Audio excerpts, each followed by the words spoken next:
ำบุญจะซองบุญยกยอดโซฟาวัดคึมพาธรรมวัดที่อำมาลาไปบวชแล้วพี่น้องอยู่วัดป่านี่แหละกับบริไก่ดอกจ้าที่อำมาลาไปเฮ็ดเพลหรือว่าคุณแม่ไปปฏิบัตินี่แหละพี่น้องเจ๊อำมาลาแม่รวยนะคะ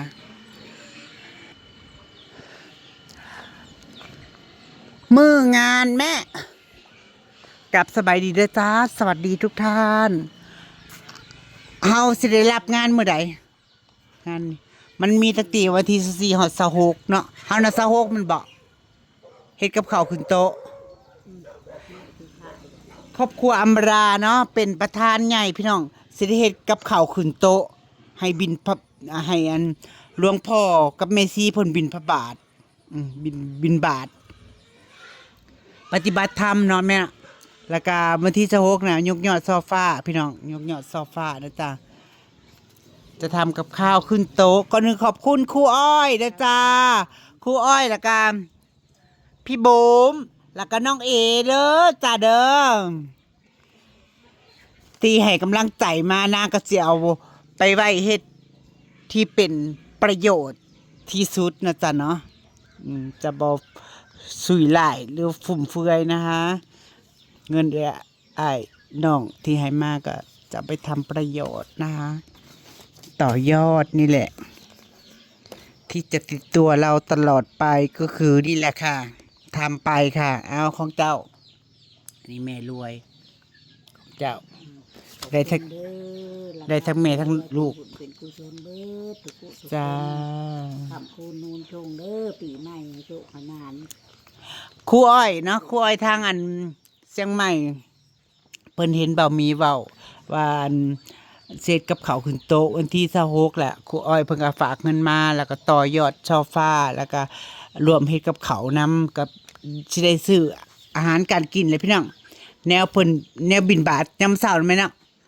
เช้าก็บ่เช้าประมาณตอนเที่ยงเนาะที่บิณฑบาตใน10 โมงพวกปฏิบัติก็สิหลายเด้อแม่นหลายพระจั่วก็หลายพี่น้องอยู่วัดป่าเขาเจ้าปฏิบัติธรรมเนาะแล้ววันที่24 25 26วันที่26เป็นมื้อยกยอดโซฟานะจ๊ะครอบครัวนางก็เลยจะเป็นประธานอันเฮ็ดกับข้าวขึ้นโต๊ะแต่ยังบ่ฮู้ว่าเสร็จหยังดิมื้อนี้เสร็จหยังดีเดี๋ยวจะถามบะหมี่อีกทีนึงนะจ๊ะใกล้ๆมันว่าเฮาเสร็จหยังขึ้นโต๊ะมื้อนี่จ้ะมื้อที่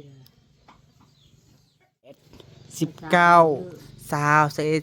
22 23 24อีก6 มื้ออีกอาทิตย์นึงอีกอาทิตย์กว่าวันที่26ชุมเฮาไปรวมก็ได้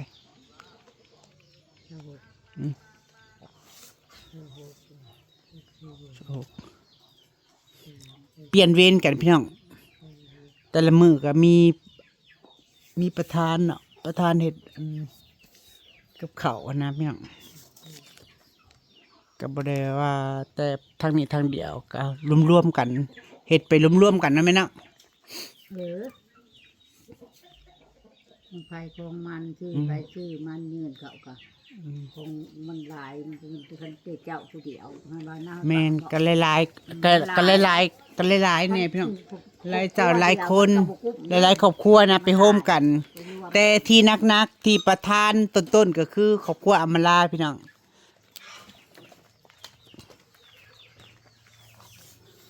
ตะเวนค่อยค่ำแล้วจ้า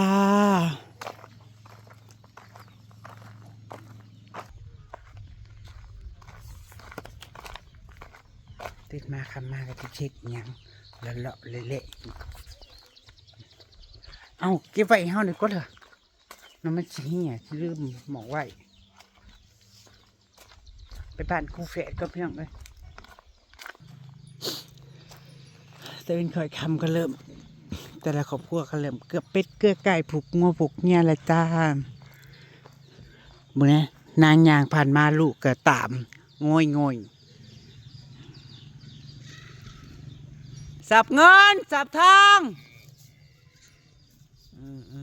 แต่บ่ดังพี่น้องสับเงินสับทองย่างมางอยจ้ะ เห็นแม่ถ้าบ่เห็นน่ะสิถ้าได้ยินเสียงเฮาน่ะสิเอิ้นตอบคอกงัวเจรีมีจักตัว4-5ตัวอันนี้พอย่างเลยผัดว่า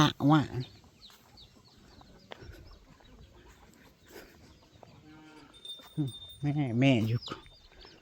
ได้ยินป่ะจ๊ะไหนเหลือตาย5วังใดนี่พี่น้อง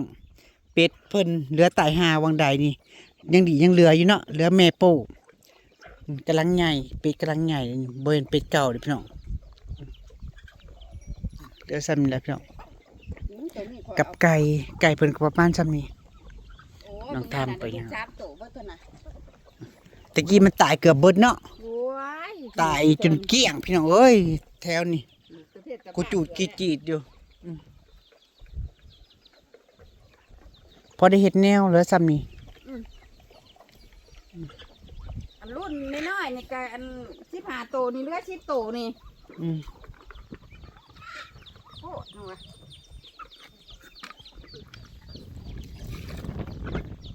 เกิดแต่ห้ามเป็นบ่เกิดแต่ห้ามบริผสมอาหารนี่ครับ จะเอาห้ามมาใช้เนาะสิหวานสิไว้ เนาะ จะห้ามหนึ่งกับพวกแห้งเลยสอบ200นั่น ห้ามก็สอบ200ทั้งหัวอาหารอีกถ้าทั้งหัวอาหารทั้งห้ามอีกเป็ดตัวละ4-500ใครละบ่ ว่า200 โอ้ ได้แต่ค่า มาซื้อเป็นตัวเอาก็มีบัดนี้บ่ได้สั่งฮอดกิโล กิโลละ80ตัวหนึงยังมากก็โลปลาย ของข่อยมันแนวมันใหญ่เนี่ยเขาก็เอาแนวผูกเป็ดใหญ่มานี่ เสี่ยวเลี้ยงก็บ่แม่นว่าไว้ค่าเลี้ยงพออันเฮามีเวียกเฮ็ดมีจุนเจือไปวันๆเนาะ เพราะว่าได้ขากินนี่แหละเพราะบ่ได้ซื้อ พยายามมีเวียกมีหยังก็บ่ได้เฮ็ดกิน ซื้อหมูประตูเท่าไรบาทนี่นะเขาเป็นแห้งสั่งกิโลก็เลยบอก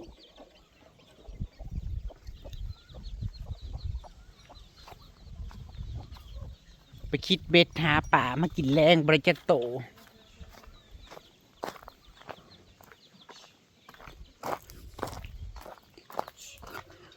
เห็นยังกินจ้าใหญ่ไข่พ่อใหญ่ไข่กำลังเห็ดกินพี่น้องมกเขียดเพิ่นว่าเมื่อวานบอแป๊บมาเล่นบอแป๊บก็ออกมาเสมอได้พี่น้องเราไปรอบมาแทนเนี่ยอัปเดตมองหันมองหนีเด้อจ้าทำอะไรกินบ้านนี้เอ่ยแล้วแทบไปคิดเบ็ดหาป่ามากินแรงได้จังโตคะกำลังหนึ่งเข่าพี่น้องเอ้ยซอกไอ้น้องนี่กำลังหนึ่งเข่าว่าเฮ็ดยังกินถ่าพ่อกับแม่จ้ะบ่มีเนาะหนึ่งตะเข่าไว้กำลังหนึ่งเข่ามีหมูอยู่เบอร์มีนักกินกับปิ้งหมู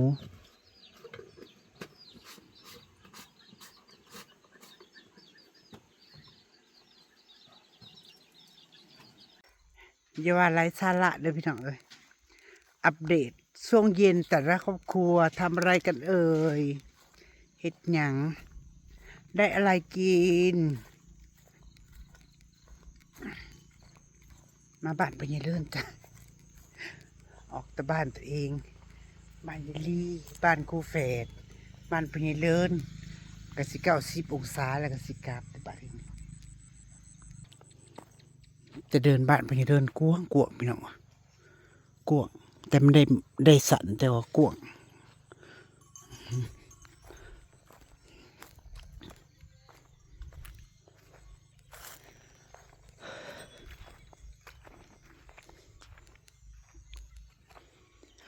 บ้านนี้ต้อนรับเฉพาะคนที่จริงใจเป็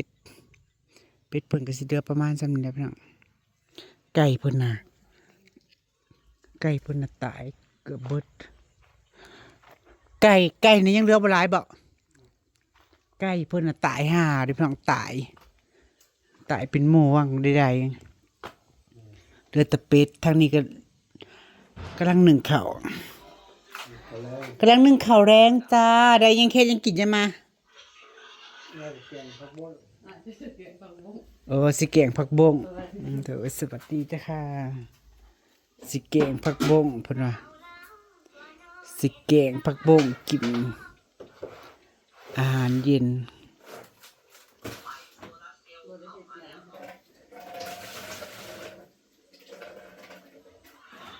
ก็จักสิหายังกินยังเลยเปิดในตู้ก็มีแต่หมูอาหยะอยู่หมูอาหยะกับกระดูกงัวกระดูกกล้วยนี่ปัดจนมากมีแต่พ่อน้องทำกินงัวกินชีสกินไข่นะพี่น้องแล้วบ่ค่อยมีไผกินหวานเด้อบ่ค่อยมีไผกินเนื้อนอกจากพ่อน้องทำกับของหวาน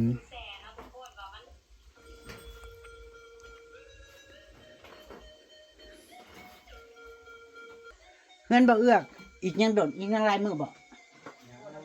อ๋อเห็นกันมา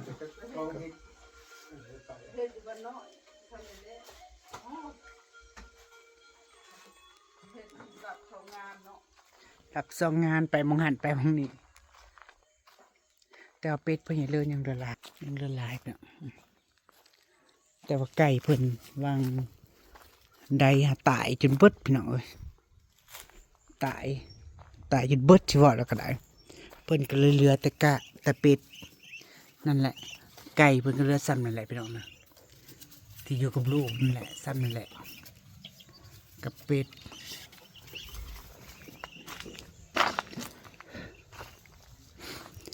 บริเวณบ้านพ่อใหญ่เลินนะ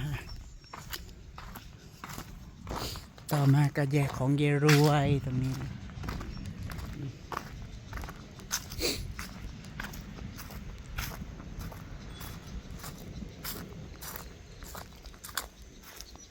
บรรยากาศยามแรงจ้ะชีวิตเบิ่งอันต้นมะขามกับพี่น้องปูชานางเป็นคนปลูกเองนี่พี่น้องเป็นคนปลูกเองเมื่อก่อนปลูกหลายต้นแต่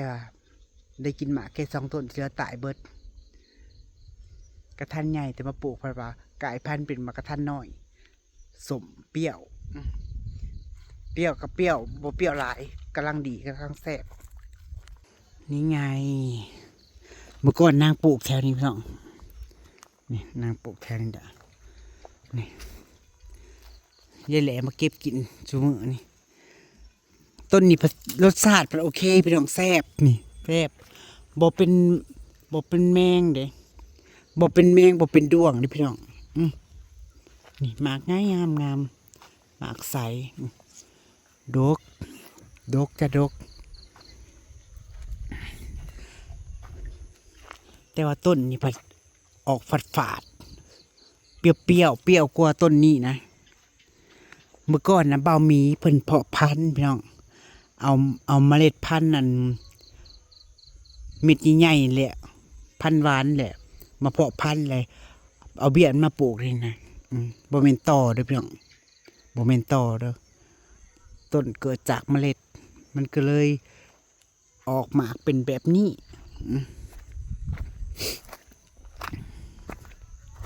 ได้กินแล้วจ้าได้กินหมากแล้วนะจ้านางเป็นคนปลูกเมื่อก่อนนางปลูกหลายต้น6 7 8 ต้น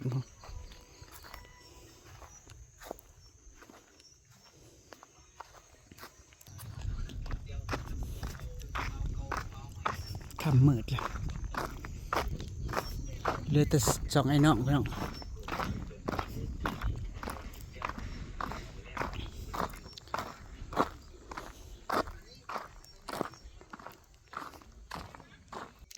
พี่น้องจ๋ามาลาพาจากกันนะจ๊ะ